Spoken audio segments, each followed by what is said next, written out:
तर नमस्कार मंडळींनो, मी आज चालले गावाका. तर बघा मी आता दिवा स्टेशन का इलाय आहे ना. रत्नागिरी दिवा गाडी पकडूची होती मग रिटर्न.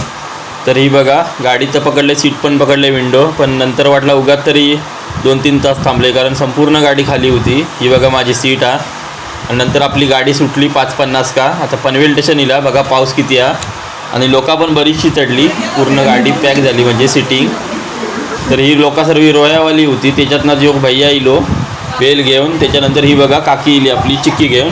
म्हणजे अशी कोण येत असतं या गाडीत. ही बघा मरणा जो पाऊस रोयाच्या पाठी पूर्ण भरला होता, रूळवर पाणी होता. आणि या बघा आपला पेन स्टेशन इला मस्त वाटतं ना बघा. मग मी म्हटले जेवण घेते आता. 8:30 वाजलं होतं. त्याच्यानंतर हो बघा काका आपलं खेळचं 2 दिवस झोपलो नव्हतो.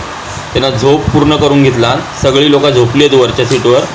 तर मी पण म्हटले मी पण झोपून घेते, पडूया. मी पण पडलं आहे बघा. आता खेड स्टेशन इला आपला. तर भरपूर म्हणजे पूर्ण ट्रेन खाली झाली म्हणून मी पण वाकून बघित होते बाहेर. ही बघा आपली पूर्ण ट्रेन खाली झाली, दिवा रत्नागिरी पॅसेंजर. ही बघा मस्त गाडी आहे, तिकीट पण कमी आहे. आता आपलं संगमेश्वर स्टेशन बघा. इथे तर पूर्णच गाडी खाली, 3-4 माणसं फक्त होती मध्ये गाडीमध्ये. फायनली रत्नागिरीत पोचलं आहे मंडळींनो. हे बघा आपलं रत्नागिरी स्टेशन. पण आत्ता बोलतात पावसामुळे गळोक लागला. ही बघा खाडी आपली समुद्र. फायनली आता नाट्यात दिलं आहे. नाट्यात बघते तो मरणाचा पाऊस म्हणून मोबाईल ठेवून दिले गप्पनी.